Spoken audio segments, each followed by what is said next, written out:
Okay, I'm going to hit it now. Go live. So watch what you say. Okay. Goodness. That was shocking what you just said, Samuel. Oh my God. I'm glad that we weren't live for that. My mind's blown. All I said was I think you're a nice person, but I mean, hey, if you don't believe me, that's on you. Okay, I was trying to help you feel better, and sometimes people just can't accept the truth. Anyway, hi guys. Welcome back to Trekyards. You missed us. I know you did. Stuart's We feeling missed you. slightly better. Slightly better, yeah. I've been pretty hobbled for the last week. Hardly been able to move with back pain.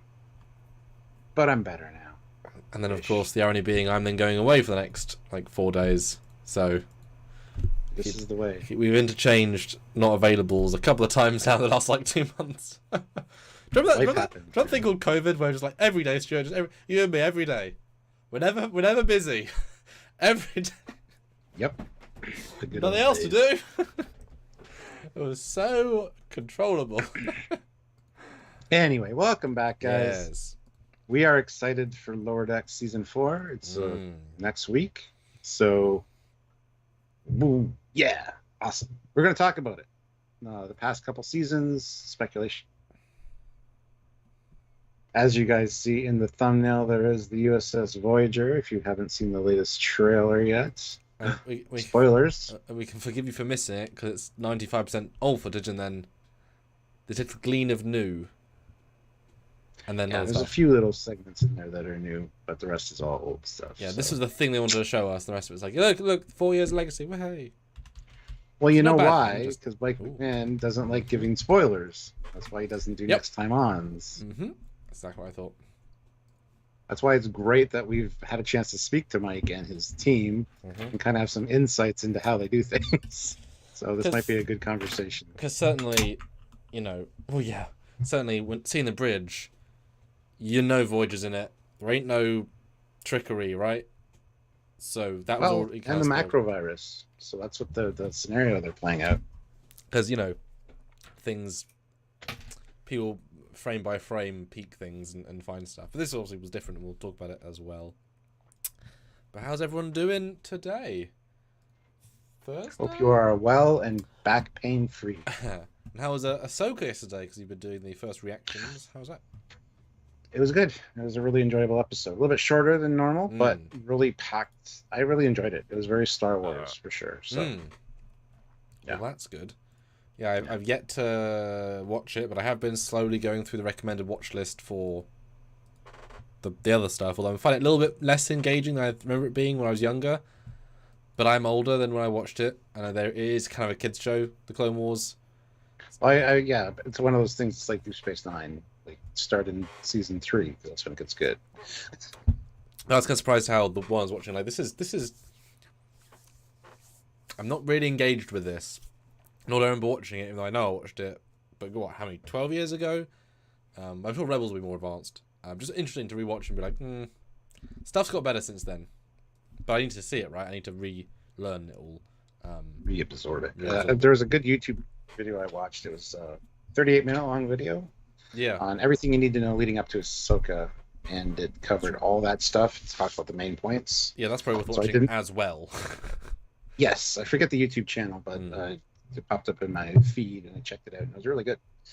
I learned a lot of stuff I didn't know, and have a lot more context now. So, I still haven't watched the full episode, but I got the gist, right? So. Well, yeah, once you can stream off a number of facts quicker than you can watch a full episode, and then. Yeah. But then, of course, the reveals will never be revealed again if you watch them in a spoiler-filled, laden briefing. All the point of the build-up and the twist. I mean, I care about that stuff. Doesn't bother me. The show's old enough that the spoilers are not important to me. So. Yeah, but I've not been spoiled yet from Rebels. Not that I'm saying you should spoil it, but.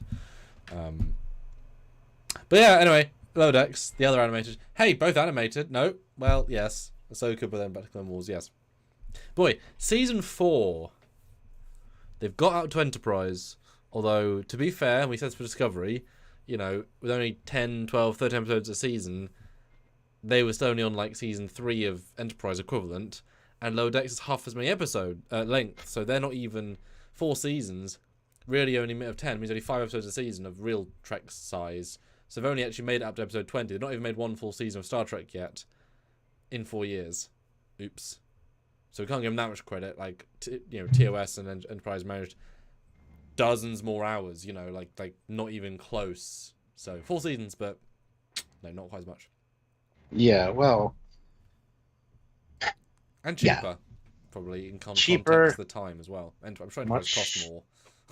Yeah, cheaper, much shorter episodes, and less of them. So, but hey, it's still 4 seasons. Yeah, and it helps they have plans. Even we talked to them. They had plans. They had plans to have plans.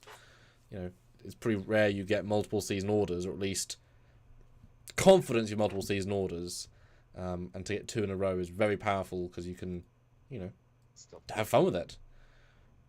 Mm-hmm. Mm-hmm. I'm gonna start showing. Speaking of having fun, yeah, he's gonna go share this, and we're gonna have fun. I'm gonna have fun chatting with you guys. Are you doing the fleet video? We have a new one. Yeah, finding the new one, which is where new fleet video. It is there. Perfect. Check this out, guys. Awesome fleet video. End of all of our edited content. Lots of names there. Lots of ships. You can be on one of those ships or be captain of one of those ships. Click the join button down below. Help us out. Join the channel. Or head on over to Patreon/Trekyards. It's another way to help us if you prefer that platform better. It is one of those things. There's Chase Williams as captain. That's awesome. It's one of those things that definitely helps out the channel. And there's a lot of perks with that as well, joining or being a Patreon, because you get a rank, you get assigned a ship, you get to see your name on all of our videos, and you also get to hang out with us in the Discord or hang out with your crewmates of the said ships. And if you're a lower decker, you get shifted around each time we make a new one. So it's kind of fun to see what ships you're serving on and keep track. So lower decks are fun, even when you join Trekyards. Haha. Or you can just be a captain, have your own ship, and never leave that ship. Unless we do a fleet lottery, which we might. Which might be fun, where we shuffle things around a bit. If you want a different kind of ship, you can. That's a whole other story. Anyway, hit the like button, guys. Make sure you like the video. Make sure you subscribe to the channel. Make sure you click the notification bell icon so you get notified when we go live and when we do our edited cards. We love the ships. We've got a lot of old content talking about ships and teaching you all the things about the Star Trek universe and ships and tech.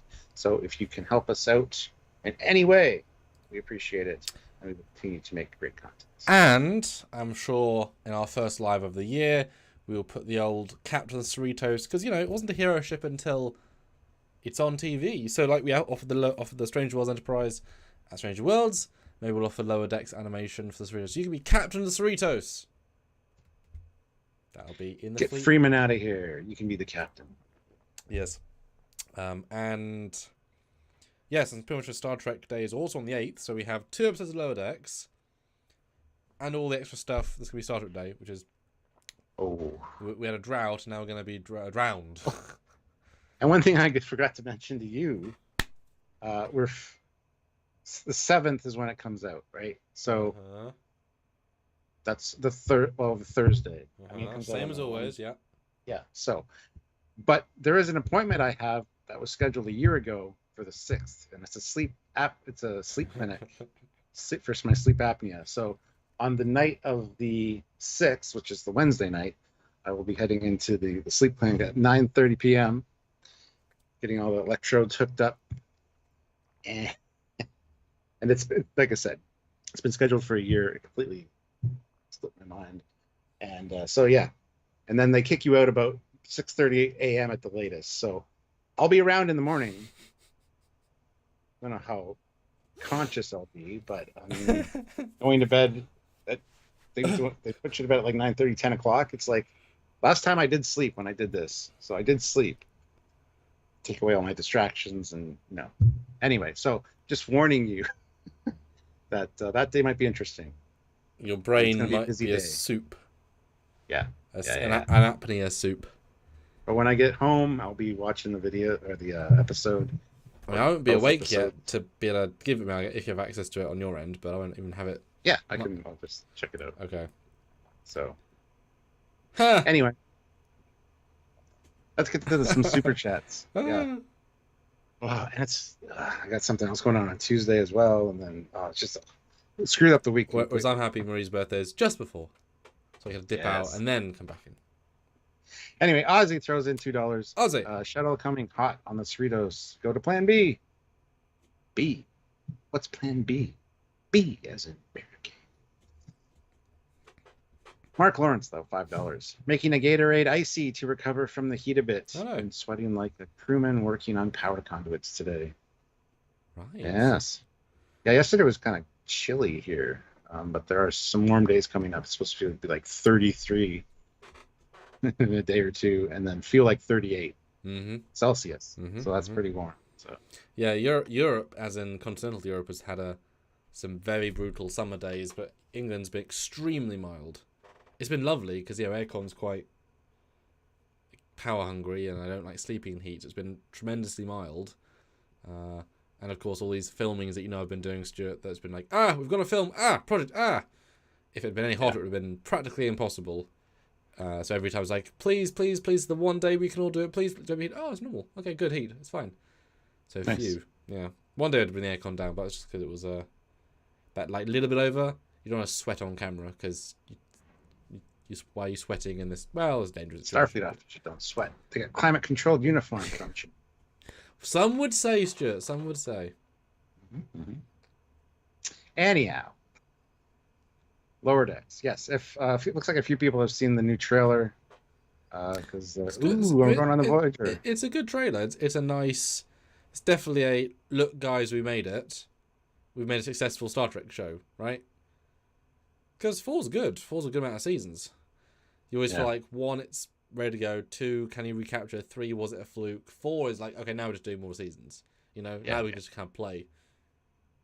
And Mark Lawrence says almost 50 degrees Celsius here today. LOL. Yes, but that's a dry heat. And also, I'd rather take Vegas, 50. Yeah, I think he's near there. Yeah. I mean, you're in a desert, man. What do you expect? Any different? Exactly. Well, 50 degrees Celsius. I'll take that dry heat any day over a 33 humidity. Any day. But you still couldn't be out for very long though without hurting. Yeah. Yeah. Exactly. And we've never had 50s in the UK ever. So. The humidity is a fucking killer, man. What it was in Vegas for us? It was like a blast furnace when we walked out of the hotel the one day. But it was acceptable though. I wonder what it was heat-wise. Would have been probably in the 40s. It was in the 40s. Yeah, it was like 42 or 43. Yeah, I'd thought. Like too hot, but like like you put the oven on. And you stand from the oven. Yeah. It's just like there's this radiating heat. It's warm heat, obviously. Can you get humid heat in the oven, or is that burn heat? It must be just like. There would be some humidity depending on what you're baking. No, pre-baking, like just raw, right? That would just be heat. Yeah, I remember like walking out of the hotel. Getting off topic. I'm sorry, guys, but this is just a hangout kind of thing, talking about Lower Decks. So when we walked out of the hotel, it hit you like a blast furnace, and after about a minute, I was like, "This I can handle." Adjusting from the air conditioning to that was a bit rough, but yeah, humidity is a killer, man. Anyway, this is Weather Yards, everyone. Welcome back. Today we're talking about humidity versus dry heat. Anyway. All right. Well, yeah. So like I said, a lot of people have seen the trailer by the looks of it. I didn't see it till right before this live, and I was like, ooh, we gotta get some screen grabs, and it's like, that's old footage, that's old footage, that's old footage, that's old footage, that we've already shown. And yeah. But Voyager is in the thumbnail, and that was really cool to see. I assume it's a holodeck program of some sort. And I think Mariner's eyes say it all, getting excited about the next season. And T'Lyn, she looks super excited. I mean, for a Vulcan. I mean, that's a sliding scale, isn't it? Yeah. Yeah. But I mean, we as you said, we know from Mike, he doesn't like spoiling or teasing. If anything, the names of the episodes give away far more than any trailers. I mean, they've actively, only shown the C plot sometimes just to avoid the A and B reveals. I mean, look, The Strange Worlds has a sort of more of a flow to it, and also they gave more away. But I felt Lower Decks, we couldn't even predict. Like, you know, like Packers were villains, and then what was the last one? Last season was less memorable, but what happened last season? It was more episodic. That was... How did it end? They say save Captain Freeman. That's what they did. Oh, wait a minute. That was all wrapped up. Great episode. We'd wrap up. What the hell else did they There was do? a cliffhanger at the end of the season. There always is. Oh, there's obviously they had Peanut Hamper's excellently, hated, wonderful episode. The Texas class. Oh, yes. Yeah, okay. So that was pretty standard. It didn't lead forward to a future cliffhanger. The cliffhanger was bringing the Vulcan lady. So kind of a solid refresh. And Boimler being evil Boimler. That was another big leftover. Yes. Which I think we saw in this trailer, because you see him with the phaser rifle. He's got like black mark. It could be the Section 31 Boimler. That is true. He's got a phaser rifle. He's got like black marks on his face. And he's like, let's do this. Yeah, because they have left arcs unresolved for more than a season before, and then come back to something like Badgie, right? But that feels like such a vibrant plot line they could bring back. Yeah. But he wouldn't just become evil. You know, they'd have this exact same character with a very slight path difference. Now he turns evil. So it'd have to be the same bumbling Boimler, but with a bit more of a this or this. So I wonder why they Section 31 faked deathed him. I really have a feeling that our Boimler is going to get snagged by Section 31 and replaced with Section 31 Boimler on the Cerritos at some point. Let's go do a poll. Okay. And I think that would be a really great idea for an episode where either we know that ahead of time as the audience or we don't.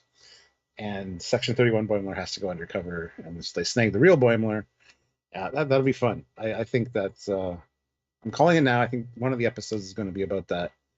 Again, I could be wrong, but that's something I would do if I was in charge. Just saying. The Boimler getting tooled up was a previous episode when he was being hunted by... the alien. Yeah, okay, yeah. You're right, the Stanleys. Oh, yeah, you're right. Chuck A says, I talked to Tony Newsom and Don Lewis at Star Trek Las Vegas. I also saw Eugene Cordero. Is that Rutherford? Yeah, Eugene. Okay. Yeah. I really want bloody people to invite the Lodex cast. I really would like to meet Tawny. The crazy lass she clearly is. In a good way. Hardcore Trek fan. It's nice. Okay. New poll, though. Chuck A, you were there, so you talked to them. They couldn't talk about Star Trek, I assume. Animated, different union. Oh yeah, that's right. I mean, they could choose not to out of respect, but they are not allowed to. Interesting. Yeah. And obviously, I just want to know if they've been in both. Like I know Tawny is also a live action actor, so legally talk about low decks, but other things. So, but you might just say efforts won't do anything. Yeah, I'm just wondering how the convention experience was with that kind of restriction on it. Yep. So, let us know. But the poll: do you think season 4 will be the best season?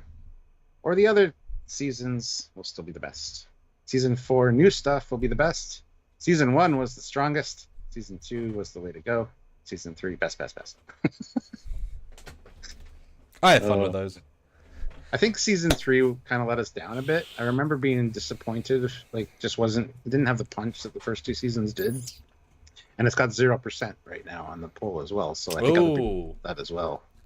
I think season 1 was so damn strong. And 2 had some great stories. But yeah, 3 I'm in trouble remembering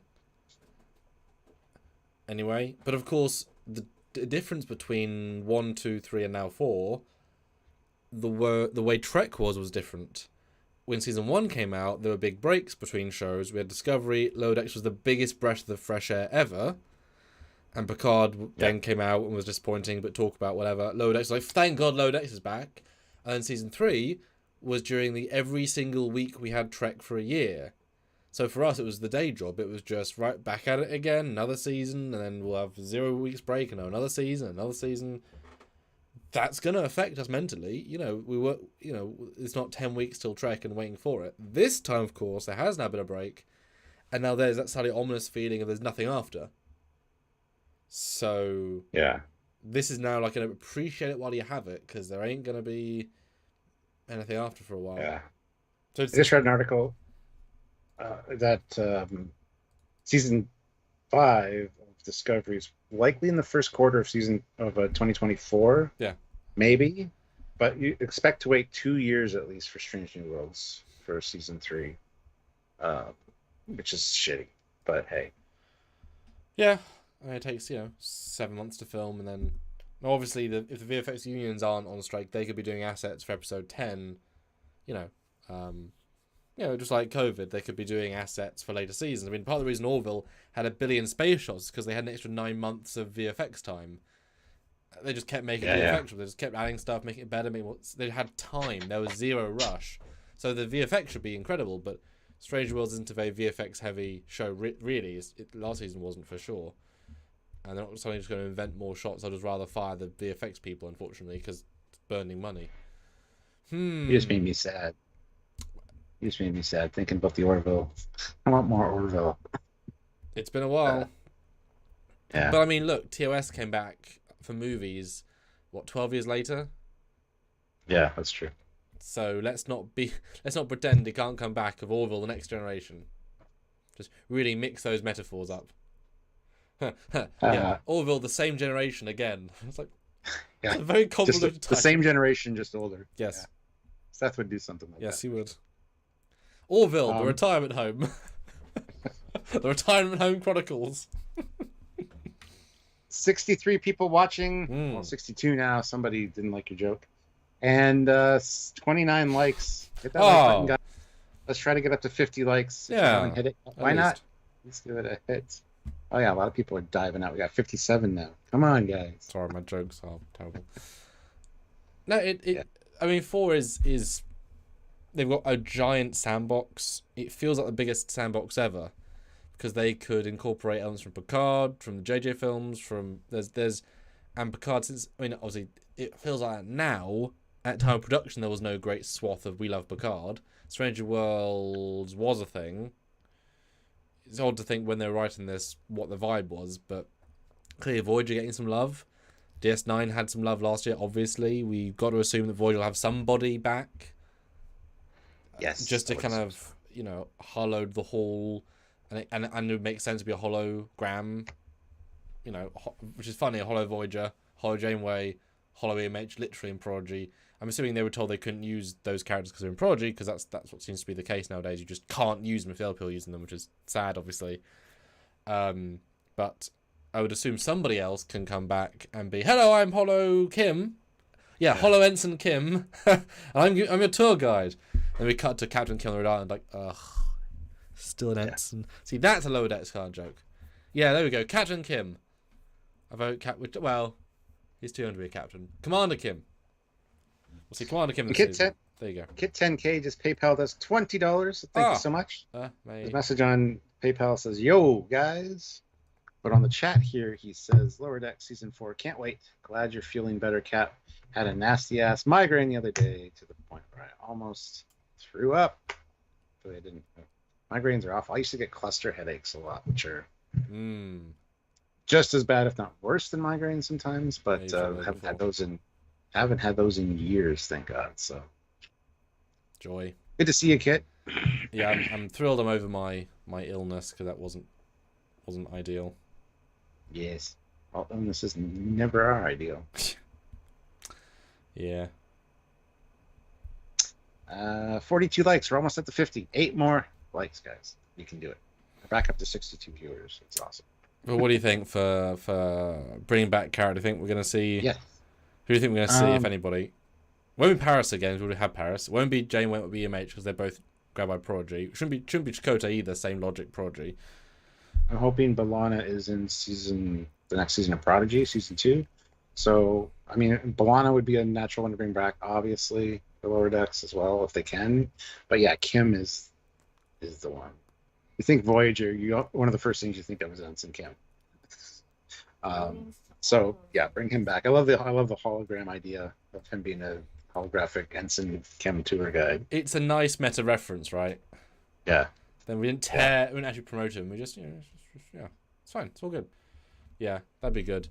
But obviously it's funny they had Tuvok first, kind of, and then of course Picard took Tuvok.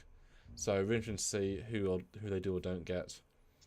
But yeah, I'd definitely like to see. It'd be good if they had Hollow Kim as an ensign, and they'd make a joke about he's still an ensign, and they say, yeah, Paris likes keeping this rank. He was reprogrammed, and every time it gets fixed. And then at the end of the season, he comes in as Captain Kim as a payoff to the, because then Garrett will get text saying, "Hey, he's still an ensign, way!" And he's like, yeah. But obviously he knows he's going to be captain in the end, and that would be the twist. Well, that's going to be the thing. But maybe somebody like Boimler or whatever is going to feel bad that he didn't get the promotion that he was promised by Ransom. Because it's looking good for you if something, if things don't go bad today. Things always go bad. So at the end of the episode, he's feeling bad. He didn't get the promotion. And then he gets a message from, or they see Captain Kim. That's like, if Kim can make captain, like I could see that being a thing too, right? Yeah. The forever ensign becoming captain. Because this is the show that makes this is the show you can play with that idea of the always ensign joke better than Prodigy. Yeah, for sure. I mean, EMH also makes sense, although you can't have EMH fake hollow inside a real hollow Voyager, or all around. Or maybe Barclay. I mean, why not get one of the mains if you're getting someone from Voyager? And of course, they don't just want to hire the actor. But yeah, Barclay would work. Or if you want to go really stupid, go Neelix, because he's the famous tour. I can imagine Janeway likes, I want to keep Neelix with us, so he's the official tour guide of Voyager. And it's like, no one knows who he is, like, structurally, but it's like, yeah, there's this Neelix guy. Which would be funny, right? But weird, but Kim makes more sense. Matthew DeFreitas, though, $5. I want season 4 to be funny. Obviously, funny is subjective, but for me, the jokes after the DS9 episode didn't land as well. Didn't help. We had another bad role. Yeah. It's a fine line finding humor in these. Like, you go back to Orville, the first episode or two, it's just they're packed in there, and it's just they evened out though very quickly. I think Lower Decks probably did the same thing. First couple episodes were very fast-paced delivery, very boom, boom, boom, boom, boom, and a lot of people just couldn't get past them. I think it got better for sure. So, yeah, I mean there's that balance of funny versus story, and you can't do both in the equal measure, right? Do you pick more of a funny, jokey story, or do you pick a more real, serious story?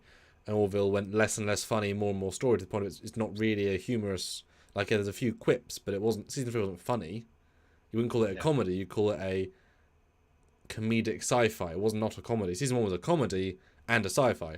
Lower Decks Balance is better, but it's, the last two was about killer AIs, ships that kill. Where, like, it's not meant to be funny, right? But it's also nice to see you don't just have to have funny stuff. So yeah, it's. But then again, they might be sort of relying on Mariner is a funny character, a la runs into a room and is that's funny. It's like, well, no, it's just she's being who she is, right? That's not a joke anymore. It's just her personality. Yeah. Then you don't just want to tell jokes either, because jokes, for joke's sake, Yeah. Well, Sergeant Montgomery gifted 1 Trekyards membership, so I'd like to welcome Don Power Ranger. Your favorite show? He is now a member of the fleet at the rank of ensign. He has been promoted to Lower Decks. Thank you, Sergeant Montgomery, for promoting a Lower Decker to the rank of ensign. And Don Power Ranger, Donnie. We love Donnie. He will be in the new video. We need to we need a new fleet video. God darn it. That's okay. You guys control that. You guys to make us make a new fleet video. It's like the Forever Drunkyards. It's out of our hands. 43 likes. We're still 7 away from 50 likes, guys. Some of you haven't hit the like button, and I don't know why. Could not be more free. Jeremy Caulfield says, "Sorry, never liked Neelix." I think Neelix would be a better fit to show up on Prodigy. Oh yeah, to say to the kids, I wasn't part of Starfleet. Starfleet showed up. They took me in. They're like a family to me now. It fits the theme of Prodigy. So I think having Neelix in Prodigy would be preferred for me personally. Because there's several sides of Neelix. He is comedic, but also he can be very poignant. I mean, he is let's be honest, he's a better Deanna Troi than Deanna is most of the time. As a counselor. And he just does it. He's not trying. He's just being himself. So's Guinan. She's a better counselor. Well, for sure. Yeah. Okay, fine. It's not a high bar. I get it. But, he can be either really silly in Lower Decks and make fun of everything in a funny way, more like the season 1 joking one, or he can be poignant in Prodigy and more sweet about his kids, and both would work, and both aren't mutually exclusive, because he can be both. I mean, the episode where he lost his lungs and he's going to die, like, he is, when he saw No Heaven, like, he is phenomenal in that. Because he's just a guy that's a bit quirky, right? I mean, how many actors do we know who are a bit quirky in their real lives just because they're quirky people? You have quirky personalities. Doesn't mean they're funny people, it's quirky. And I saw Ethan, 2 weeks ago, and, every time I see him, he's a lovely man. He's, he put so much heart into that character with the makeup, just not simple makeup. Yeah. And he put so much good performance in that. Yeah. Constantly. I just, I really liked him. I really liked Neelix. Far more than like Wesley. Sorry. Yeah. I understand why people think he's annoying or whatever, or don't like him, but at the same time, I'm not. I liked him. I thought he was. I mean, you can also find Worf annoying in TNG, right? In theory, like, he's stoic, doesn't give right answers. He's like, try fire, Captain. No, shut up. Like, you could argue he's annoying. Depends what you find annoying, right? Yeah. I find it's fine. Like, I find Sam annoying, but I'm kidding. Oh, look at his face. Hurt his feelings. That was a joke. I'll move on. Ozzy throws in $5. Sir, it's another starship coming in. It's Titan. Wait, now Enterprise G. That's hilarious. You got there. That's a good one. Ozzy. The running Aussie jokes have now upped a double level. I like it. That was good. That was good. Mark Lawrence, member for 6 months at the rank of Admiral. I think you're member for longer than that. He has 2 accounts, I think. Oh, that's right. He's Federation Council for like 34 months or some shit. We love you, Mark. Yep. Anyway, he says, I'll take who I get and every ship I can get in lower decks because I know they'll look right. Yeah. I mean, as a slight expert on the Voyager CG model, I was looking at the shots. I'm like, was that the original model? Well, somebody earlier in the chat before we started said, in true lower decks fashion, I bet you all the blinkies on the Voyager are red. We'll take a look at it when we see it on screen. Don't worry, we'll do a video. Because I talked to Mike McMahon and his team about that. They did better last year. Sometimes they did better. They fixed them. Yeah. So, yeah. Things I'd see that instantly. Anyway, not the point. But I know the Voyager really well. I know the limitations of the model. And what's nice about... Because they did use the original... one of them for... Like, they can make them work, right? They've done it for several shows. It's up to the people behind the scenes to say, oh, it looks too shit. It was the hero ship. It was ahead of its time. And it's like, well, what... It's then canon. Like, just use the original 90s model. It'll be looking canon to retexture it. It's fine. I think they might... I don't know. I'm not going to say yet. Well, texturing is very different. But, I think it looks a bit similar. But I like it. And Hip Member says, well, they did some shitty things with Felix. I think you mean Neelix. And his controlling relationship. But I did like Neelix. The actor is in a new show, Avenue 5, that I just watched. Pretty decent show. Yeah, I don't think Avenue 5 is getting another season, but it was a good show as well. Yeah. Yeah, the actor's great, and the character didn't annoy me. I understand the controlling relationship. Like, the character kind of went up and down for me, but at the end of it, as a whole package, I think he was a good character, and I never really hated Neelix. And it's funny because you say controlling, but then what about Keiko and O'Brien? She was far worse than. Because Neelix didn't mean it. Like, he was. Was jealous. Like, he got jealous streak. Yeah, people get jealous. That's human. He's not human. I know. I'm just saying that's what I think Hypno was referring to. And also, I can imagine if you know your wife is only going to live 5 years, every day counts. Oh, absolutely. So if she's go after someone else, it's like, well, you know what I mean? There's probably some odd, some very unique psychology with people that only live 5 years. What a character! I'm assuming they must have thought we'll make her not, live more than 5 years because we don't want to keep making the actress look older and older and older until she's like grey haired every day to be in season 6. It's like, well, you should be dead, Cass, but we're quadrupling down. We're keeping you alive with Borg nanites now. Extend your life. Yeah. Yeah. Well, 66 people watching, 55 likes. We had our 50 like goal. Awesome. How high can we get? Hit the like button if you haven't. 1,000 likes. There you go. There's a new goal. Ozzy says, here is the question. Is the Enterprise G the new flagship? Well, not in this time period, no. That's further out in Lower Decks. That's farther in the future. So yes. But I guess they...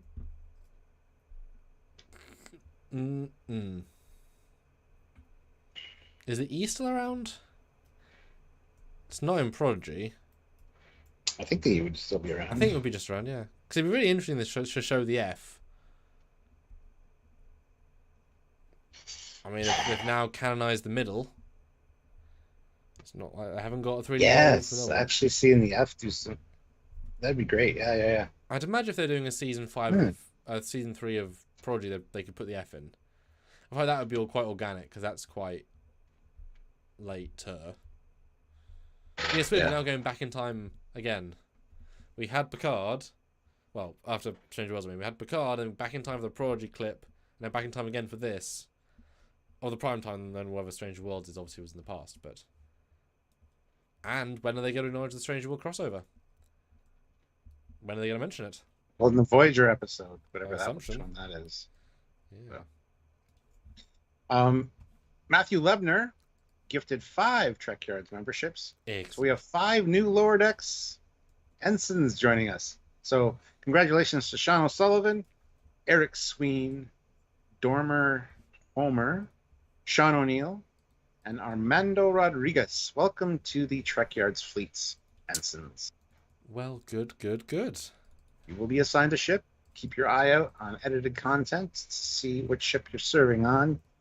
And going into the new season of Lower Decks, there'll be a lot of edited content. So your name will be on all those videos. Mm-hmm. So thank you to Matthew Lebner for gifting those. Mm-hmm. And it's great bringing in Lower Decks ensigns on a Lower Decks live stream. I love it. That's great. Yeah, because, obviously Strange Worlds, they don't have that many ships. They don't have that many sets. They don't have a Starfleet. Although we did find a lot of Klingons to talk about and all such. But Lower Decks is going to have a lot of, new starbase, new shuttle, new this, new that. Oh, hey. That's what you come to us for. So get your YouTube app open with the tab ready just for us. Because you're going to need it. Yes. We need your viewership. Let's see. Kit 10K just PayPal another $10. Thank you so much, Kit. Amazing. Says, if they did show the Enterprise F in Lower Decks, maybe they'd show her leaving on her maiden voyage at this point in the timeline. That'd be cool. Maybe with Captain Kim on board. Well, I feel like with the state of the world, I felt they'd want to be close to home for a little bit. Yeah. Okay. Let's see. Matthew Lebner throws in $2. Thanks for another great live, guys. Hey, that's what we do. We love talking Trek. I think we say some pretty cool things. We solve things, and you're and you're here for the ride to see the stupid and the great. We work out all the secrets before anyone else. Hopefully, maybe. Totally. Yeah. I love that Talin's aboard this season, though. Mm-hmm. Should have been aboard last season, but I love that they left the season in between almost because it's kind of a neat transition, But yeah, well, it's building up to it, which makes total sense. Yeah. But the question is she going to be Kayshawn, or is she going to be a real character? Yeah. I mean, she should be a real character, really. But then who do you push out of the way, right? There's only so many minutes, and they've already added. Just remember, the bridge crew were originally meant to be secondary, if not tertiary characters. Then you kill Strax, add Kayshawn. The Doctor gets barely anything ever. You got Jennifer now. You got other characters. Mixamo. Stevens. Yeah. I mean, it's an impressive ensemble of randos that they can pull in. It's really impressive, the broadness they have of characters. And they all have a very distinct thing they offer, which is also very impressive. If you need a counselor, for your love interest, if you need a bartender, they've got the crew bartender. That guy. Mm-hmm. Jet. Don't forget Jet. Yeah. Dude, yeah. Boimler's ex-love interest with the brain worm thing, bring her back. The dad, he's a character. Yeah, the other admiral, yeah. I mean, that's... is it the most ensemble overall cast? I'd say no. That's a lot of people just mentioned. Good question, though, yeah. But then you got season 7 of Voyager, you got all the Borg kids, all the main kit, you know. And then, yeah, the Admiral Paris and Barclay. Yeah, there. Because DS9 has a lot, but they do come and go a bit, although there's Demar's in a lot. Yeah. That's an interesting question. Mark Lawrence, though, member for 42 months at the rank of Federation Council, says, "Oh yeah, I have a milestone chat here too. I think my kids and I will rewatch season 3 before we start season 4 of Lower Decks, and we'll rewatch Prodigy before season 2 comes out." Yeah, well, yeah. Yeah. We do have something new to watch today. Netflix live action One Piece. Still a show with ships. First time hearing of this One Piece. What is this? Ships? Very cool. I'll have to check based it on out. a very famous anime. Oh, okay. And actually, Mark Bell worked on it as a compositor. That was his last project. No idea.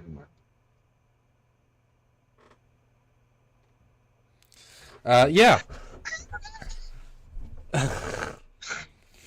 He's Sergeant Montgomery. Just to make clear, he's lying. Sergeant Montgomery, yeah. Mako, $2. I'd like to see Lower Decker Cristobal Rios. Yes. Oh, he'd rock in this show though, because he has lighthearted zone. Like he can do that as a young guy. That's a good shout, actually. I think he'd probably be a lieutenant or something at this point. He'd be pretty young. Yeah, this is 15 years earlier, and he was second in command of his ship at the time. Yeah, he was the commander of the. Yeah, so he'd be lieutenant. Yeah, he'd be a lieutenant commander if you want to push it. That'd be nice. Yeah. It'd be a great way to get him back because he was a fan favorite. They wanted Captain Rios show, and then they just leave him in the past. So, yeah, bring him back in Lower Decks. Love it. I wouldn't even mind Raffi because you assume that when she was younger, she was less broken. Yes. Yeah. You know, the old husband and kids really burnt her up. I don't know if they could sound like in their 20s again. I don't know how you can make the characters look much younger, but just speak faster and sound younger. Yeah, I suppose. But that would be an interesting duo, Mariner and a young, fresh Raffi. Yeah. So that is a duo. Did you hear that the second one is going to be a movie, first of all? Yes. I just read this article. And one of the pre-production things that somebody got a peep at and a picture of says Station 31. It's called Star Trek Station 31 instead of Section 31.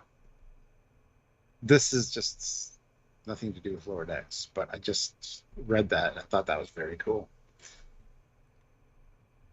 Station 31, the headquarters of Section 31. That's a little on the nose and a little obvious, but I kind of like it.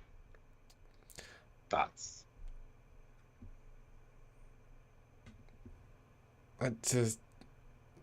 It's weird branding. I mean, it dilutes the name of the show to being not, why is it called that? Versus, I get what they're doing. Well, I mean, you've seen the movie Blue Harvest, right? Yes. That's a weird one because I mean I'm okay with it if they're not making it not a Section 31 movie and making it just a Black Ops movie on Station 31 to kind of make it like we don't want to go as dark as that. But yeah, you can't hide Station 31 on Station 31. That's stupid and dumb.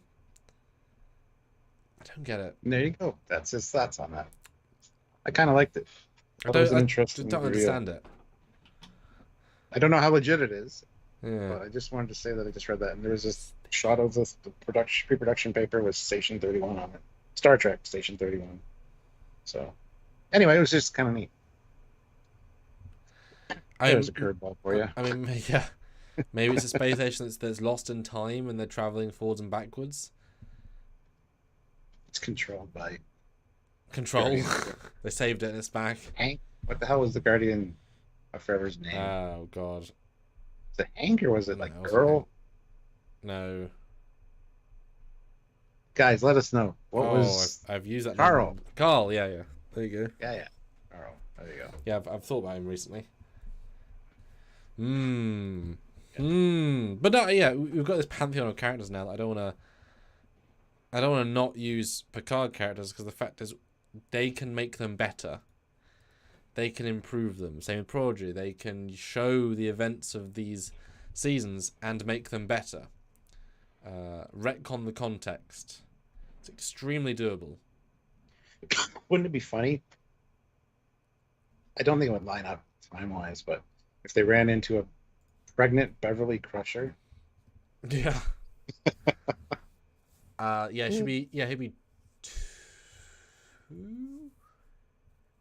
Because he was what, 21, 23, 24 or something. Has been moving forward in time though, so it isn't.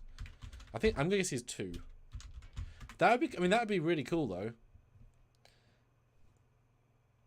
Or just meeting Beverly being an action hero on some mission, and then she mentions Jack would be fun. Yes. He can play a 20-year-old while being 30. He can play a 5-year-old while being 30. I mean, he's got a range, doesn't he? Yeah. I'm down for that. Mama.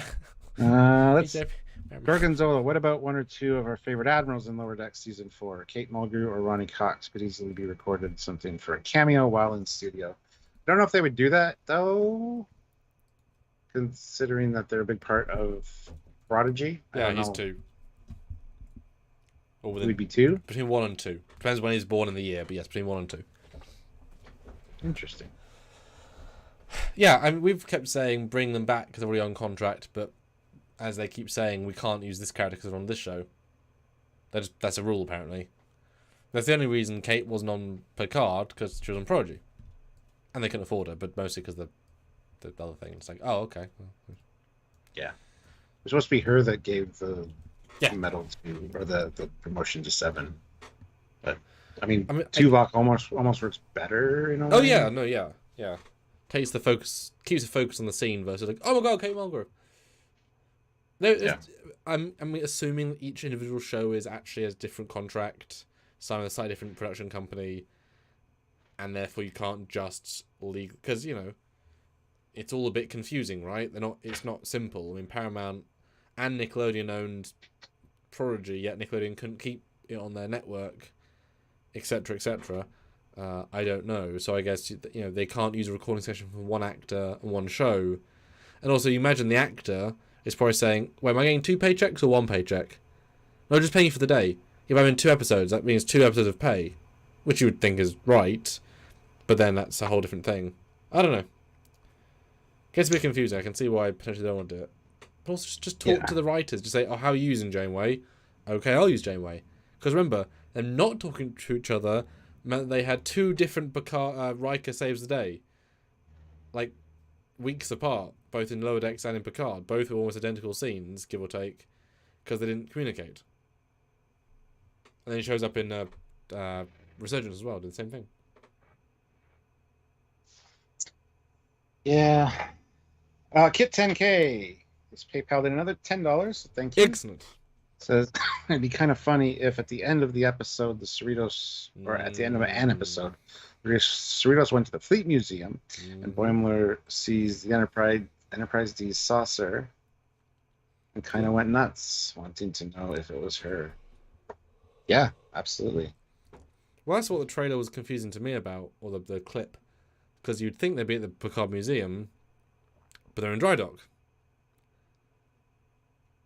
So I was like, oh, they could, because they had enough time between the episode release and Picard Season 3's Episode 7 to recreate the sequence in your own season, but with the Picard space dock, you could do it. It's enough time.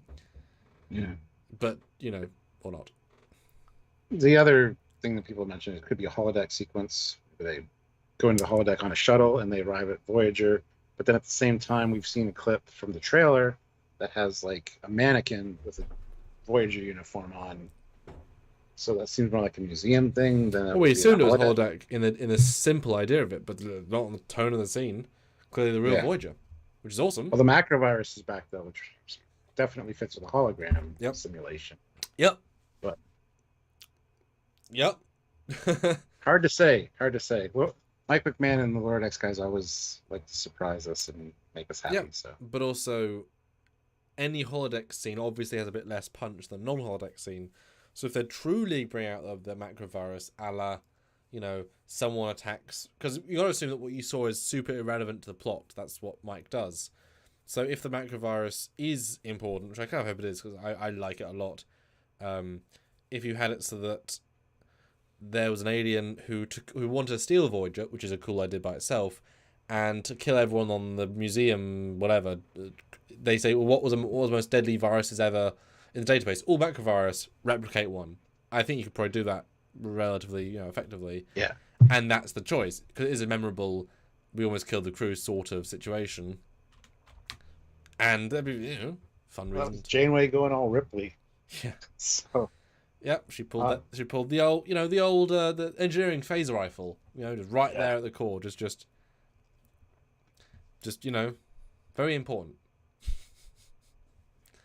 Phaser rifle. Smart Smears. I like the Smart Smears suggestion. The story is that they're dropping Voyager off at the museum and setting it up.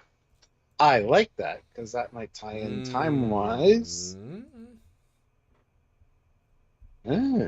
Bold to be the guy, the team that does that. But hey, I mean, I like Lower Decks.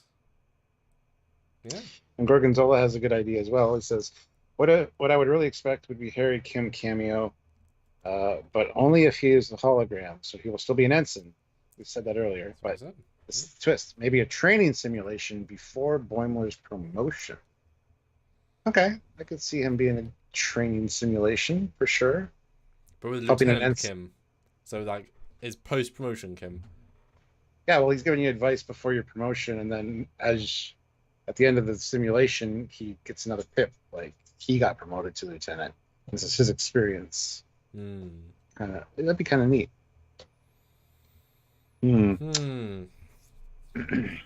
Hypno Amber says we've had 3 shows connected to fleet ship storylines. There needs to be more communication between shows. Yeah, they were quite similar in that regard. And multiple AIs doing multiple AI-based attacky pew things. Yeah. Discovery Season 2. Picard Season 2 and 3. Lower Deck Season 3. Prodigy. The whole thing. And Gorgonzola makes a good point as well. As the Cerritos is the operation division, it would make sense that she would either send or help with the retrieval of the saucer or the transportation of old space stock. Oh, that'd be great to see.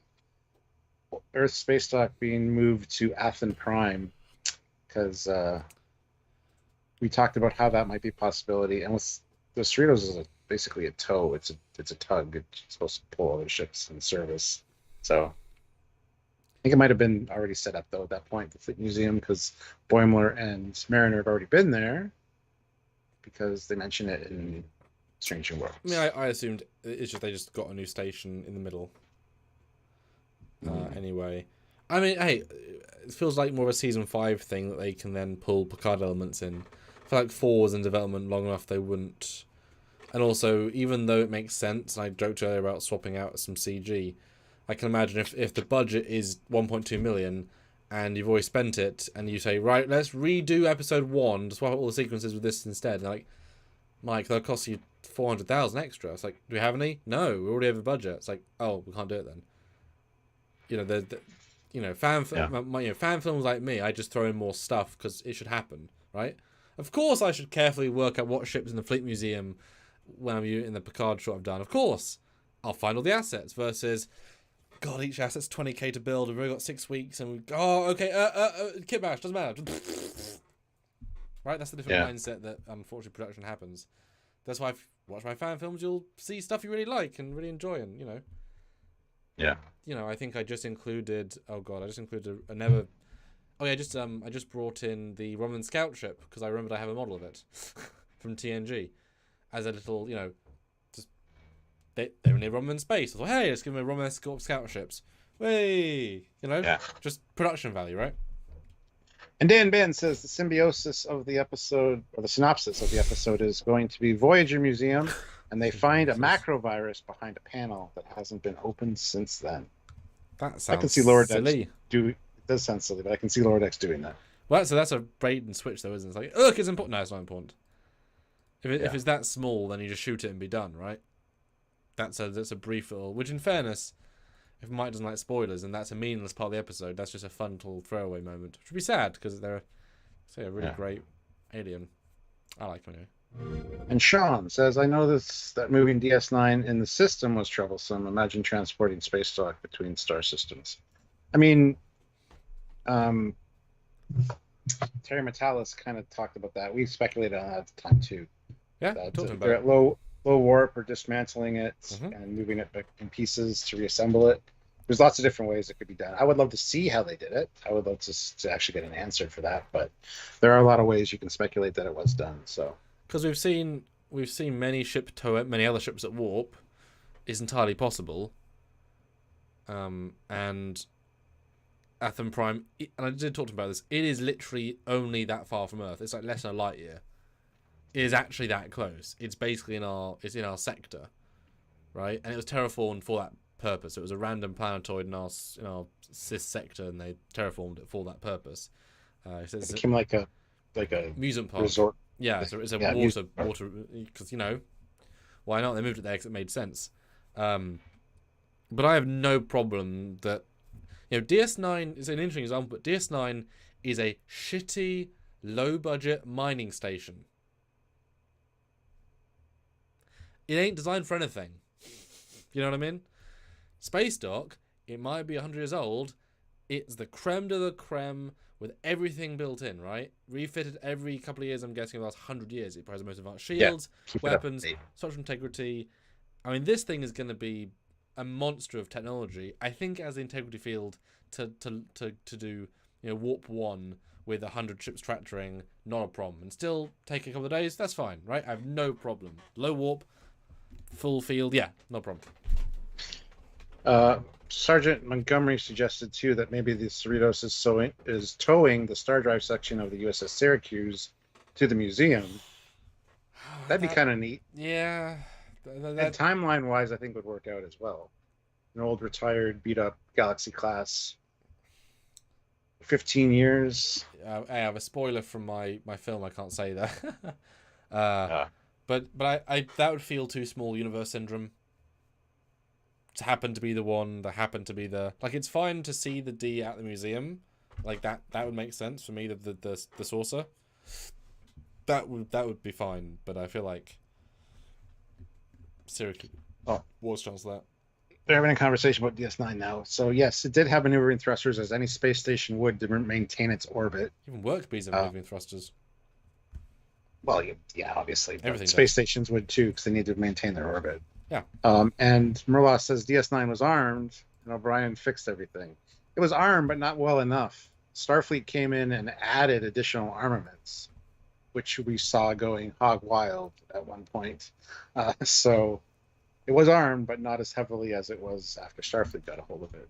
I mean, you saw that one time it fired some galores and it kind of worked and they blew out. Yeah. I mean, it wasn't well armed. I mean, you could easily outperform it. At a couple of basic phases, that's it, or disruptors. It's only after DS9 pimped it the hell out, then it was capable. And moving thrusters aren't anything like that, okay.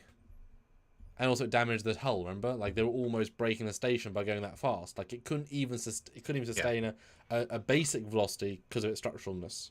So, I mean, it's very basic, which is fine. It's not meant to move. Why would it? It was a mining station, yeah. It was built there. Of repeatable pieces they could just bring by slave labor, unfortunately. Easy. Yeah. Guys, First space stock would be much more resilient. Go ahead. With 3 more votes, I has 3 more votes in the poll. I want to hit 90 and then close out and do a new poll. Some really interesting bio results. Vote now. 3 more.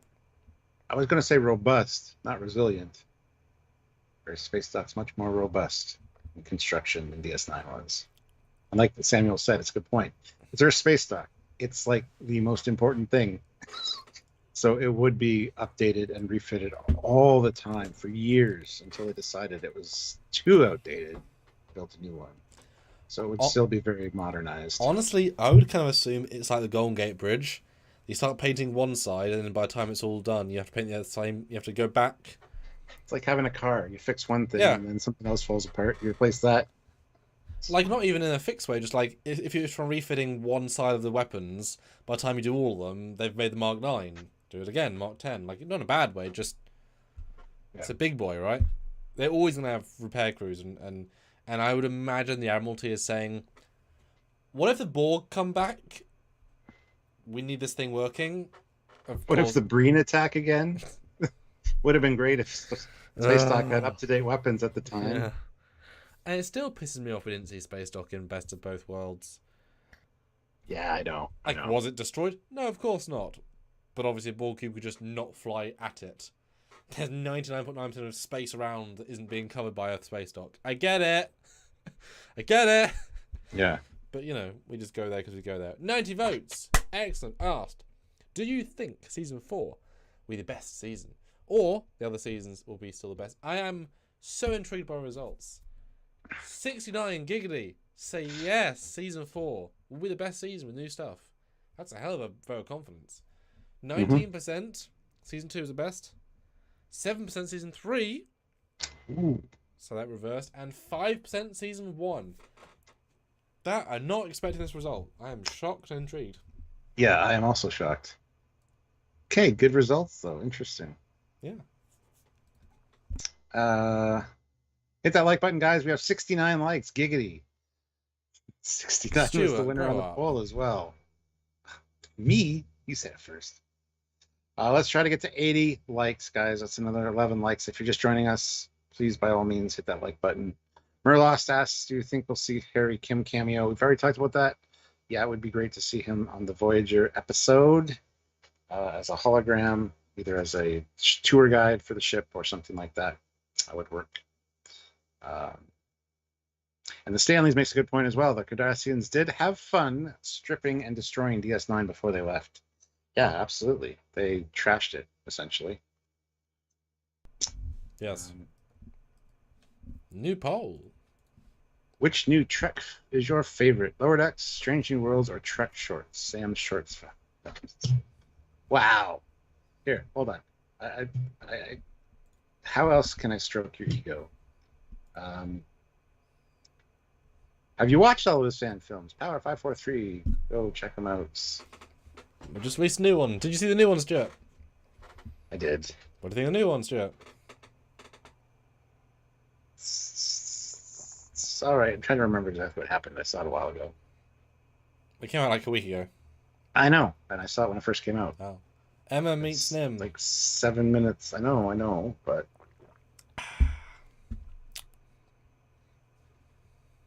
Yeah. Horizon. Oh, yes. Yeah. You see lots of Horizon. Some packed leads. Yeah. Yeah, it's good. It's short. Shorter than some of the other ones, I think, but that's okay. Yes, it's a gentle one. It's meant to be a character piece, right?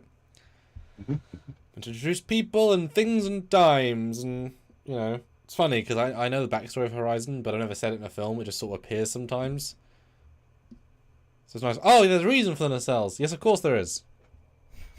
Of course there is. Yeah. Let's see here. Thanks, Sean. Appreciate it. Appreciate it. Captain Hour says, oh my god, they have to have a Breen bit like they did with the Gorn. I mean, the Breen were in last season. They got to see them. Wonderful Breen ships. Yeah. Really high detail. We thought they'd be a little bit more involved when we saw that episode. We thought they might carry over, but it really didn't. So. Nope. Lots of, not quite what we thought, levels of things. But guys, we're only a couple of super chats this entire live. We're an hour in. 2005s and 10s. Showing something for Lower Decks, because, you know, it's important. Thanks, Ozzy. Appreciate it. All right. And we're almost at that 80 likes, guys. Hit that like button. Click it right now, yeah. But as I said before, Lower Decks is the only show that can truly do anything. Because Prodigy can't. They have to follow this. Once they got stuck in the were on the neutral zone, that was like 3 episodes, right? They just sort of stuck and did things and bobs. These guys can do anything. We brought out Cochrane, we brought back the Packers, we brought back the Breen. We showed, anything can happen. Ball Queen just randomly and all these fun things. And we got that really weird ship that's attacking like everybody and then turns its sights on Starfleet. That's kind of like what the one trailer was talking about. Oh, yeah. So that's going to be at least one episode. Oh, yeah. Yeah. I forgot about that. That is true. And there's a Badgie episode, obviously, whether he's working with the AI, like Agnes or whatever. Well, are we in the payoff season, or are we still in the setup season? No, that's a good point, yeah. The last season ended with a cliffhanger as well. They found the tractor beam grabbed Rutherford's implant. It wasn't the last episode, I don't think, but yeah, that was near the end. Oh, that was the last episode. That was like a after credits. Was that the last? Let me go look how they ended. Okay. There's maybe. Oh, BJ throws in $1, so thank you. Thanks so much. Vera Invictus throws in $2. Yes, thank you so much. In McMahon we trust. Why no Prodigy in that poll? Because he got cancelled. Yeah. And it hasn't been new for a while. But we know it's coming back for season 2. And hashtag save Star Trek Prodigy, guys. Keep doing that on your social medias. There's more to come. We want it to get picked up by a streaming service and hopefully get more seasons. So. Yes, and there'll be a thing in the next 30 days that you can all rally behind. And you should. So episode 10 was Mariner had left Starfleet working with the lady who was working for Admiral Picard. Buen Amigo was evil. They had a race against the AI bots to try and do all the missions, and they lost. It went pew pew, evil pew pew pew, killed him. All the California classes showed up to save the day. Yeah. It was worked out that original Rutherford helped design. That's why Rutherford got killed, almost killed. The Van Sitters came in and got attacked. They finally ejected the warp core and killed 2 of the 3. Shrek's like, yes, I'm doing it. I'm finally ejected the warp core. Yes. And then he got his moment. Yeah, they launched purple torpedoes. And yes, every single Cerritos showed up and it was cool, but like, okay. Oh, and they had every alternate crew including like the fly version of the characters, I think, if you recall. It was like everyone we've ever known. There's an after credits scene. Yeah, there's all the different people we've seen in previous. The Bolian guy. From season 1, his version of the ship turned up. Yes, the fly people were. That's so stupid. And so many pew-pews. And then post-credits Badgie, yes. With the green tractor beam, we assume is Section 31. There we go. Or Romulan. Or the board. Well, sure. Sure.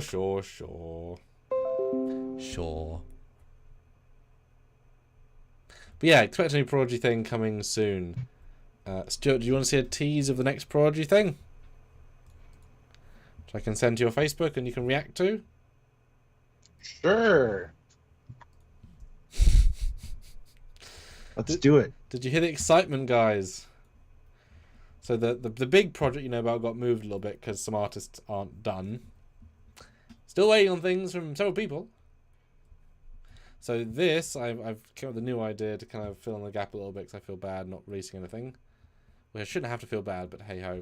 So this is a finished shot from the new thing. Well, let's take a look. See what Stuart's going see my reaction. Mm-hmm. Oh my good God. I just saw the little version and wow. That's interesting. That's a nice crossover. Wow. Okay. Cool. Have you seen that entire show or just know of it? I've seen most of it. I haven't seen the last few seasons. Oh, yeah, we had this. Yeah, it was their seasons are like 15 years apart, so it's like only one on. whatever. Anyway, yeah, I've So seen. yeah, that's been a ball of fun, a ball of green fun. No, it's been good. It's been a good time. It's like 2 or 3 balls of green fun. Yeah. We've done Stuart, don't bug me about this. this. Don't bug me, okay? I'll be a star and I won't bug you about it. We have done a Fleet Yards video on it though, so hint. There you go. You're green with envy of my skills, aren't you? Yeah, it's cold outside, so. No discussion. It's okay because there's got kind of atmosphere and it's keeping all the temperature in. Well, more or less anyway.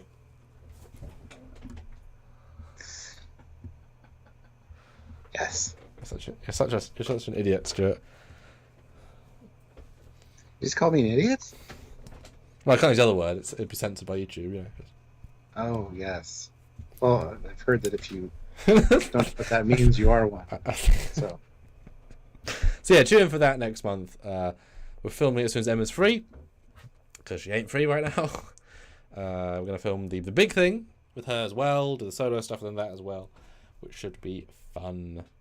And get 10K. Ooh, PayPal another $10. Thank you so much. Full.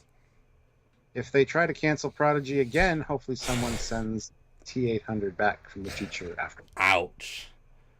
Dramatic. Dun dun dun dun dun dun dun dun dun.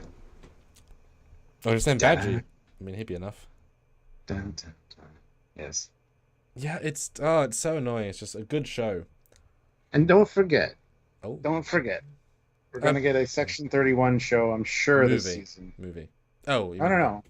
In Lower Decks with the Brad Boimler from. What's his name in this? He's not Brad Boimler. It's Thomas Boimler, isn't he? That was a joke within a joke. Thomas Boimler, yeah. Got recruited to Section 31. Got handed a black badge. Sorry. Yes. So I'm sure he's going to show up this season at some point. Like I said, I think Boimler's going to get replaced on the Cerritos with the other Boimler. Isn't that too obvious though? Isn't that the main plot? Oh, okay.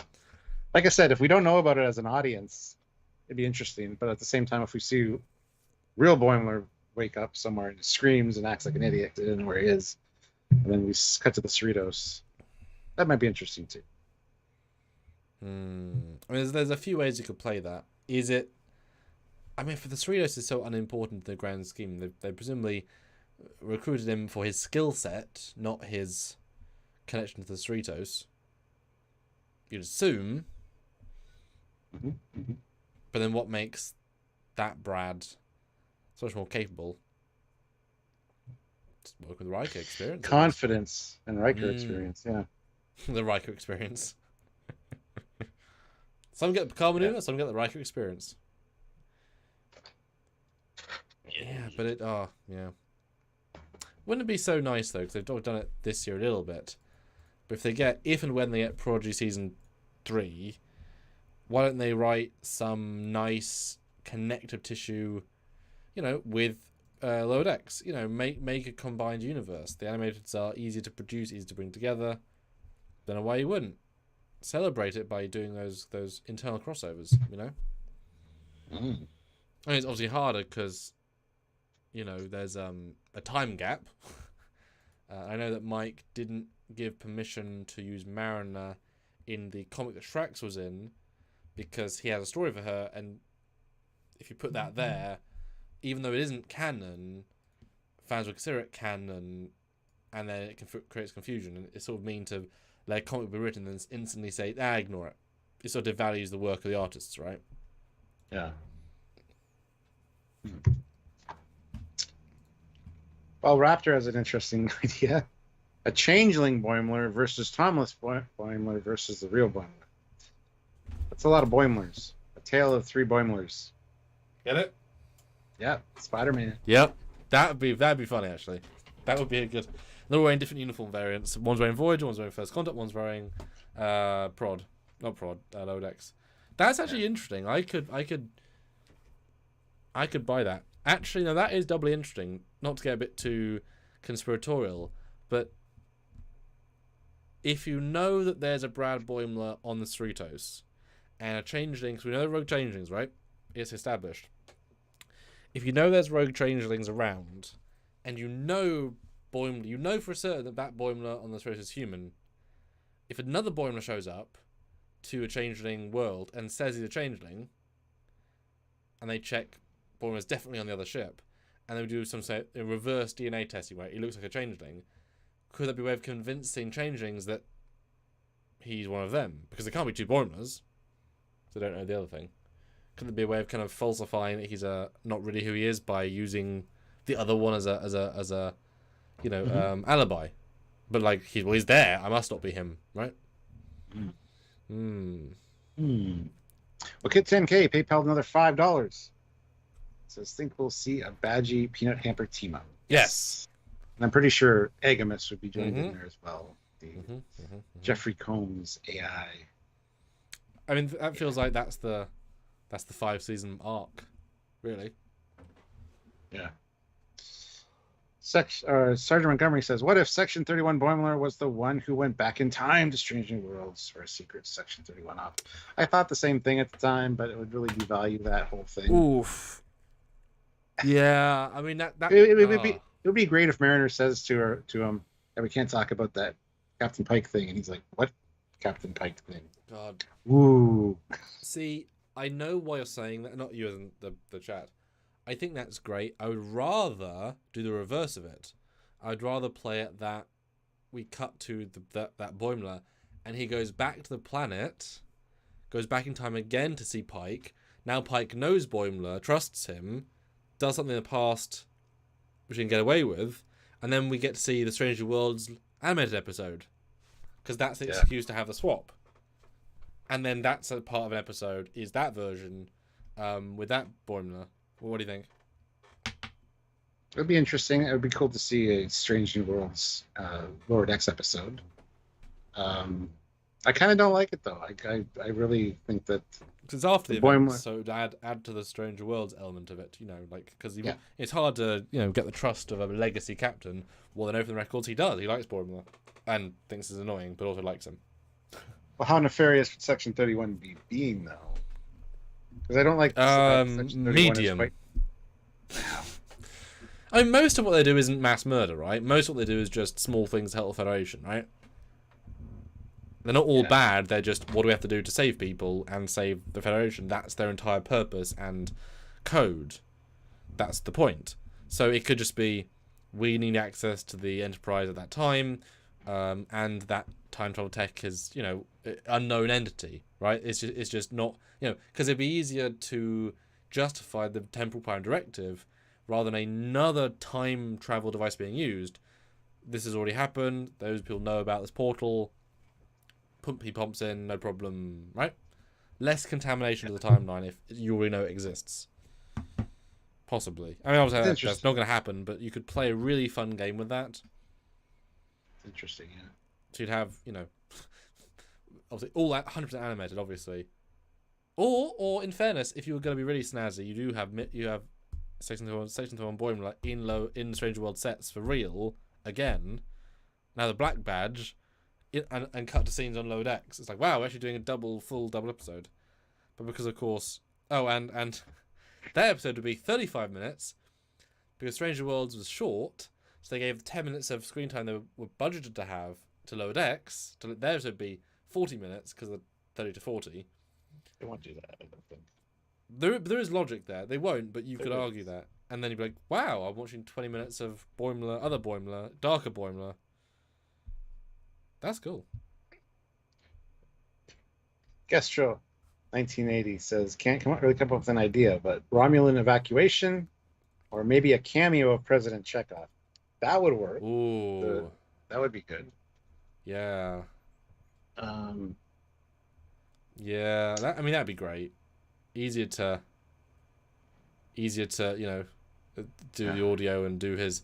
Yeah, imagine then you get to design the artwork of a sort of Chekhov-looking guy. Yeah. That'd be cool. That'd be really cool, yeah. I like that. And Hypno member's idea, Boimler moves into the holodeck to live with the Strange New Worlds crew after a war injury. Yeah. It's kind of like Barclay's hanging out on Voyager in the holodeck. Yeah. Yes. Wow, Kit. is on fire. He PayPal another $5. Didn't have to for this. Just wanted to, for the hell of it. Okay, thank you. Can I assume that you guys haven't received a package I sent each of you yet? You can assume that. Yes, we have not received a package. No, sir. Dad's got lots of packages, but I'm. I've got quite a few lately, but yeah, the one you sent has not arrived. And I'll be away from tomorrow until Tuesday. So we really do have to come back on Wednesday so we can do stuff. Yeah, it's gonna be a busier. Although obviously you're busy doing a thing, so you won't be around on Wednesday. And Hypno Amber like Nog on DS9. Yeah. Yes. Yes. It's only a paper moon. It's certainly possible. I mean, it depends. Depends if Mike's going for raw story or comedy or silly. They've got a giant, broad spectrum of cool there they can play with. James Butler says, I'd like to see them resolve Enterprise properly. Never going to happen in live action, so just forward X resolution. Because we saw the stadium in season 3. We did. Which is great.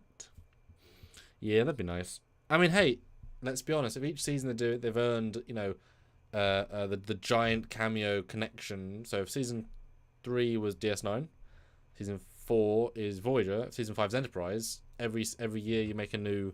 We give them the love. I could see that being wonderful. Yeah, absolutely. Especially given Dominic and Trip, the shuttle pod. I mean, they're doing Trek. They're part of their job now is just talk about Star Trek all the damn time. So they'll certainly be interested in coming back and be passionate about it. I mean, they've learned more in a year or two doing that than as you often say. Actors blah. They don't watch a show. They don't care. They don't remember. Then you get someone like Bob Picardo. He knows stuff. He does. Or you get people like Shatner who's done conventions and he'll know answers about all the stuff he knows about, right? He knows Rathacon really well. I mean, he's done he knows certain things really well. He's remembered. And then you get actors who don't know anything about anything because it's just a job. Although it's funny, I was talking to Lursa or Baitor, the one that's still around, and she was really knowledgeable. I was really quite impressed. I was talking to her about, although I wasn't talking to her about it because she couldn't talk to me about it, but I was saying things that weren't quite about. There's a giant fine line, but she's actually quite knowledgeable, which I liked. She felt knowledgeable anyway. And JG knows quite a lot, which I like. I think that's Baitor that's still alive. Yes, this side one who tries to eat the younger his one. ear. Yeah. She was nice. I liked her. Gorgonzola 86. Do you think there will be a new romance arc this episode for Boimler this season? I mean, more. Yeah, Connor, thank you. I mean, that's just more stuff to cram in, right? I'd rather have more Jen and Mariner, see where that can go personally, because that feels interesting. Don't forget Captain Ramsey's your ex. Yeah. Oh, yeah. But we know that Tendi gets a promotion, at least a thematic promotion, so that's going to be a thing. Are we getting Tendi and Rutherford? Because that's been a theoretical pairing. Do we want it? Do we care? Do we need it? I don't know. I'd be happy with that. Yeah, I don't know how I feel. I think I'm gently neutral.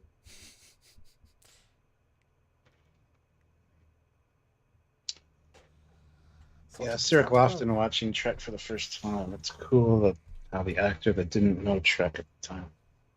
Cool or sad? I have feelings on that.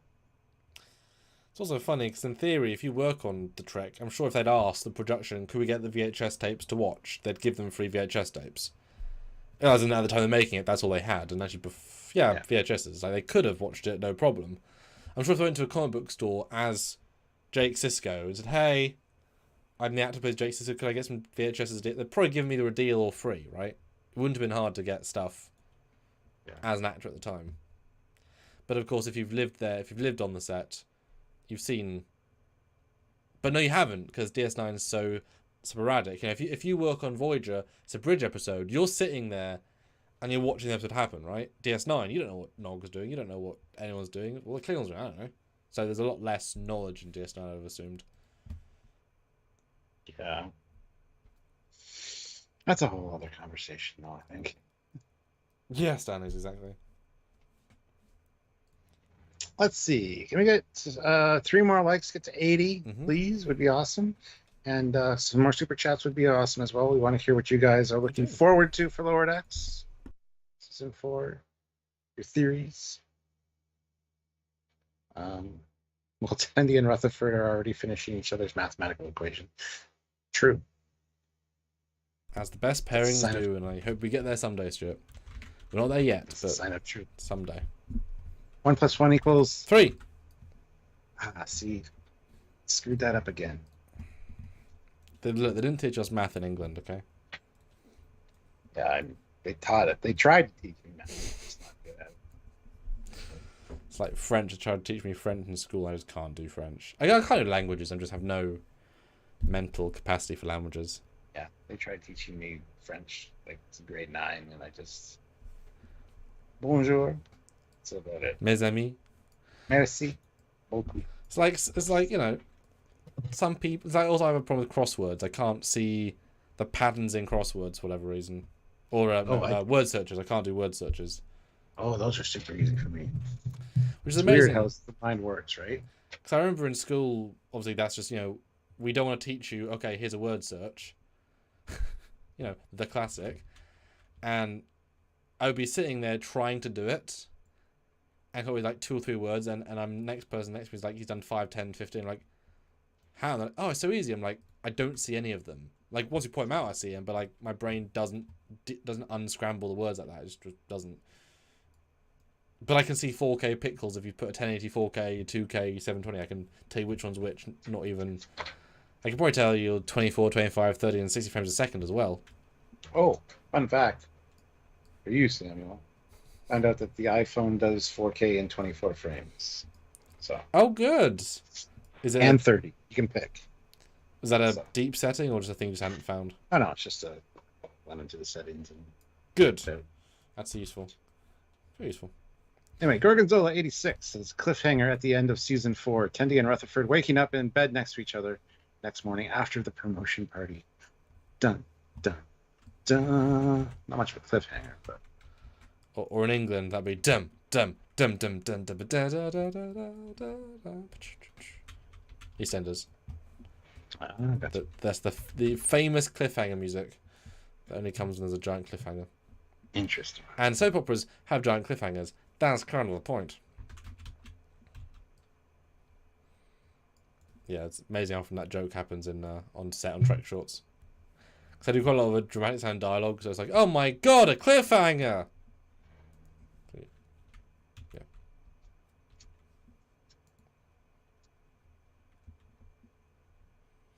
Do you know what do you know what the first cliffhanger was and why they're called cliffhangers? Was it what's his name? Sylvester Stallone, the cliffhanger movie? No. He did hang a cliff, Stuart. Well, they are called cliffhangers because the first cliffhanger was somebody hanging off a cliff. But I don't know the show. It'd be interesting to find out. People are Googling right now to tell us, I'm sure. It's not the EastEnders, that's for sure. What soaps are famous in your country? Like really famous, like definitive to the country? Days of Our Lives. Oh, that's a real one.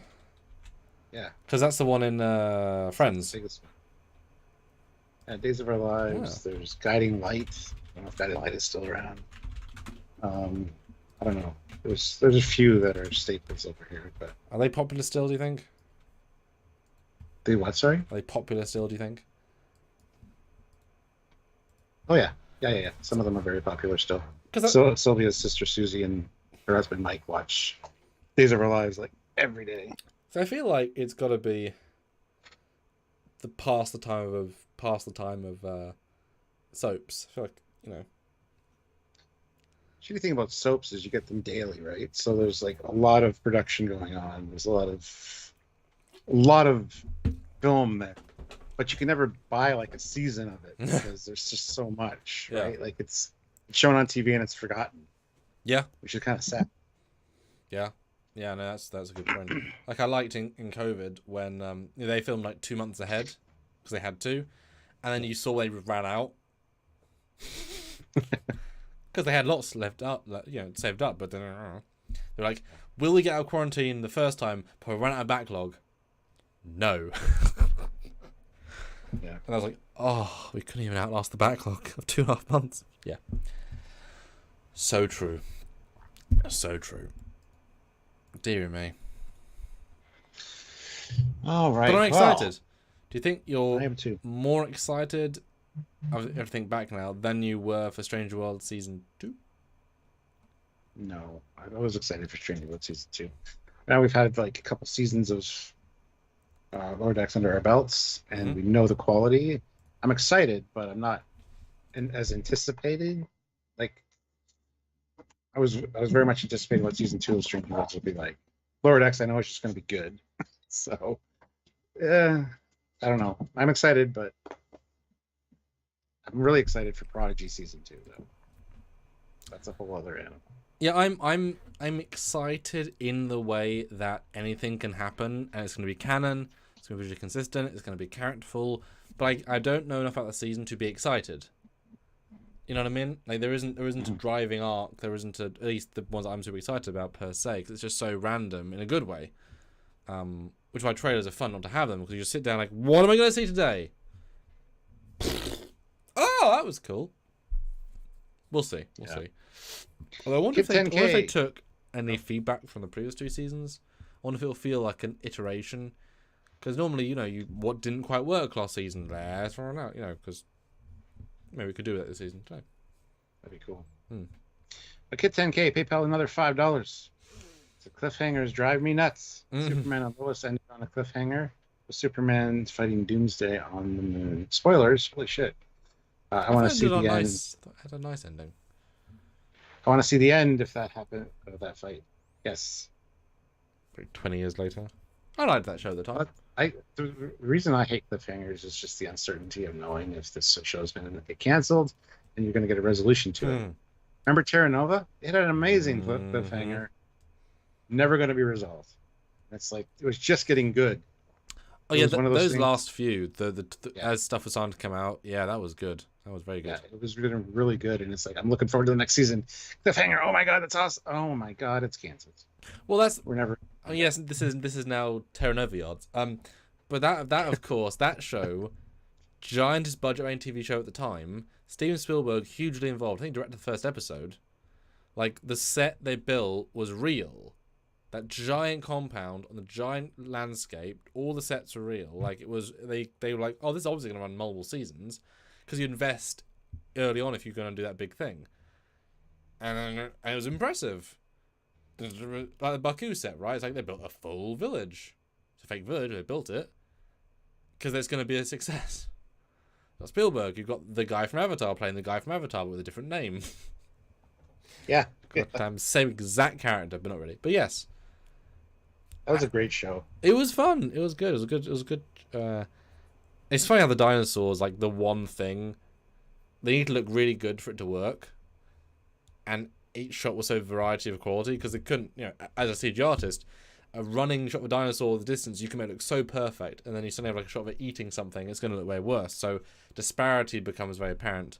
Oh, I loved Terra Nova that they expensed this giant set. Amazing. Do you remember what their guns were? Yeah, the gun, I can't remember right off the top of my head, but they were repainted Nerf guns. Yeah. Of the time. You could buy them. And they're like $20 each. It's like the balls on them to save money by repainting the cheapest form of plastic toy that's mass marketable. Crazy. Yeah. Hilarious. Cut your corners and costs where you can. So. And then you get. They had lights and stuff to them. No, they looked better. They look great. They actually look pretty good. Yeah. And then you had our friend Kenneth Thomas, was his name? The gun prop guy. Oh, Kenny Smith. Ken Palco. So close. Smith is not close to Palco. No. He like designs like this, like, because how often can you redesign a Beretta? It's like, well, and he does. Oh, there's a new looking gun. It's also the same looking gun. That's the craziest skill, right? Yeah. Kit 10K PayPal another $10. Thank you, Kit. Fun fact: Star Trek Enterprise almost ended on a cliffhanger at the end of season 3. I have not heard that before. How almost is almost? I feel like they thought they were getting 4. I think they did scrape out another season, and then they knew it was their last one, so that's why they packed everything into season 4. Well, yeah, they heavily assumed. I remember they were told on the set of Intimo Darkly they were cancelled. So they then did the last episode knowing they were cancelled. Yeah. Although there was a really weird cliffhanger of season 3. Just feels odd. I mean, Alien Nazis, of course it feels odd, but... Although, hey, that flying around the city stuff in that season is great. Very good. Yeah. Final super chat. Are we there, Stuart, do you think? Yeah, I think so. Okay. It's run its course. Final super chat, guys. Show your final jolt of support. So who wants the final super chat slot? Snipe in with your comment or your last word, if you will. Mm-hmm. Now is the time. But yeah, I'm looking forward to it. Next week it's a new season of Trek, which is amazing, and we know that Lower Decks always provides, especially when we see ships. They look good, very accurate. Although of course, let's talk about because they look accurate. Yeah, but we do the comparisons with the actual one, and we find little mistakes here and there. So oddities, maybe. Oddities. Yeah, I don't want to say mistakes because they do such a good job. But that being said, it's also full of Easter eggs everywhere. Lots to talk about, even just props and stuff in the background. Done properly, done correctly. Thank you so much for that, guys. So we need more of that. And see what small references they have, because when they restarted, there wasn't this more modern post-TNG vibe, and now they have more content than ever before to utilize with Picard and Lower Decks and Prodigy. You know, you never know. Maybe they thought, hey, let's give Prodigy some love. Let's quickly rewrite and refilm a brief. It's voiceover, right? Let's change a line from episode 1 to mention the Protostar, and talk about support for your friends over at Animation. They could do it. Well, Kit 10K is beating the system, and he super chatted in maybe the last super chat, which is actually PayPal.